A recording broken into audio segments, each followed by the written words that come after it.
Hello students, हम लोग करने वाले हैं class 12 physics, chapter is optics. और आज हमारा टॉपिक है एस्ट्रोनॉमिकल टेलीस्कोप। एस्ट्रोनॉमिकल टेलीस्कोप क्या होती है? ये दूर की चीजों को, जैसे कि स्पेस में जो चीजें होती है, उनको हम लोग अपने पास देख सकते हैं।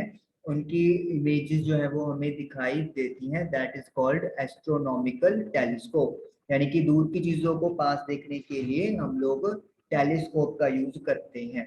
यहाँ पे आपके पास दो केस होंगे, जिनमें से फर्स्ट केस है नॉर्मल एडजस्टमेंट, जैसा आपने कंपाउंड माइक्रोस्कोप में भी देखा था। जब फाइनल इमेज इन्फिनिटी पर बनती है तो उसे अपन नॉर्मल एडजस्टमेंट बोलते हैं, और वही केस हम आज डिस्कस करने वाले हैं। मैग्नीफाइंग पावर या एंगुलर मैग्निफिकेशन, यहाँ पे डेफिनेशन क्या है? It is the ratio of the angle subtended at the eye by the final image. Final image जो आई पे एंगल बनाएगी, उसके नीचे to the angle subtended at the eye by the object directly. वो angle आएगा जो eye पे directly object के थ्रू बन रहा है। when the final image and object both are infinity, जब इमेज फाइनल और ऑब्जेक्ट दोनों ही इन्फिनिटी पे होते हैं, तो उस एंगल्स के रेशियो को मैग्नीफाइंग पावर या एंगुलर मैग्निफिकेशन कहते हैं। पहले हम लोग डायग्राम ड्रॉ करते हैं, फिर उसके बाद डेरिवेशन पे जाएंगे। यहाँ पे सबसे पहले हम लोग बनाएंगे ऑब्जेक्टिव लेंस। ये ऑब्जेक्ट के पास रखा जाएगा, जहां से ऑब्जेक्ट की तरफ से आने वाली रेज इस पे टकराएंगी। क्योंकि इन्फिनिटी पे है तो जो हम लोग रेज हैं उनको पैरेलल यहाँ पर बनाएंगे, लाइक दिस। तो ये रेज जो है वो पैरेलल आ रही है, ये ऑप्टिकल सेंटर से पास हो रही है, तो इसलिए सीधा यहाँ पर निकल गया। ये जो रे है ये बेंड हो जाएगा रिफ्रैक्शन की वजह से। सपोज कर लेते हैं लाइक दिस।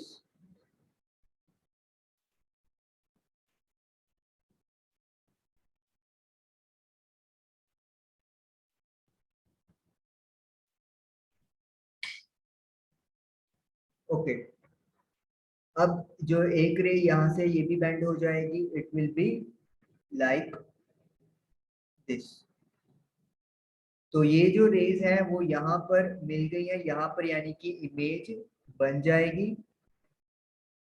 और हमें पता है कि जब इंफिनिटी पे ऑब्जेक्ट होता है तो जो लेंस होता है वो इमेज फोकस पे बनाता है। तो this is the principal focus of this lens objective lens. अब जो स्पेस में बहुत बड़ी चीज थी उसकी इमेज बन गई है, लेकिन इसका साइज स्मॉल है।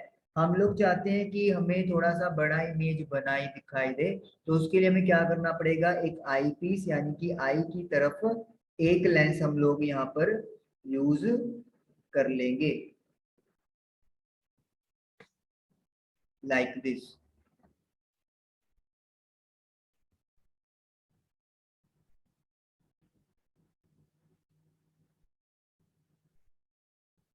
जो एक्सटेंडेड रे है उसको अपन वाइट कर देते हैं।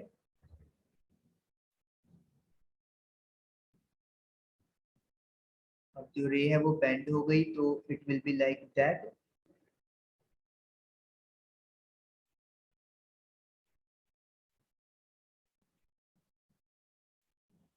और पीछे की तरफ हम लोग इसको एक्सटेंड करेंगे, क्योंकि हमारी इमेज फाइनल भी जो है वो इन्फिनिटी पे बन रही है, तो इसीलिए ये जो रेज है वो कहीं पे भी नहीं मिलने वाली।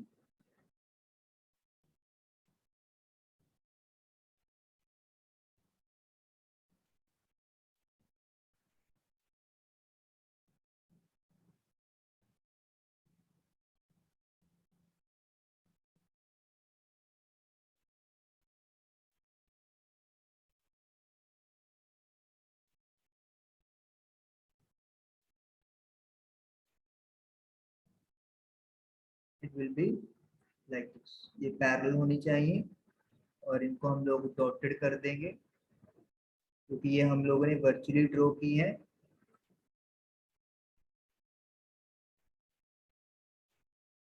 अब हमें पता है कि अगर हम लोग चाहते हैं कि इमेज इन्फिनिटी पे बने, तो जो ऑब्जेक्ट है उसको प्रिंसिपल फोकस पे रखना जरूरी है। तो यानी कि इस लेंस के लिए जो हमारे पास ये ऑब्जेक्ट का काम करेगा, सपोज कर लो this is A dash B dash. तो इसका मतलब क्या है, ये वाली जो ए डैश बी डैश है इस आई पीस के लिए एक ऑब्जेक्ट का काम करेगा, और ये कहाँ पे रखा है, principal focus of eyepiece पे रखा है।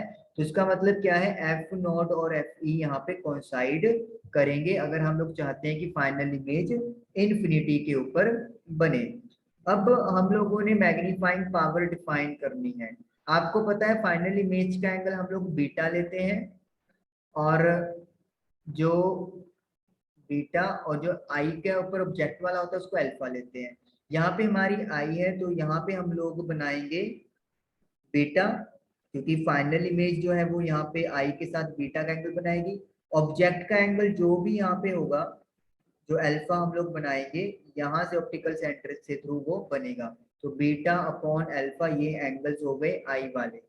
क्योंकि एंगल्स आर स्मॉल तो बीटा को टैन बीटा और अल्फा को टैन अल्फा हम लोग लिखेंगे नियरली इक्वल टू। अब टैन बीटा के लिए आप ट्राइंगल का यूज करोगे। ये सपोज कर लो ऑप्टिकल सेंटर ओ है, इसको ओ डैश लेट कर लेते हैं। तो triangle A dash B dash O dash की तरफ चलेंगे, A dash B dash O dash. तो टैन बीटा का फॉर्मूला क्या होता है, perpendicular upon base.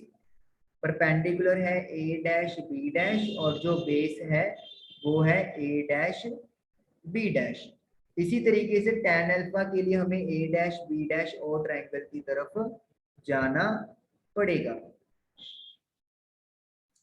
So perpendicular तो ए डैश बी डैश है और बेस ओ बी डैश हो गया।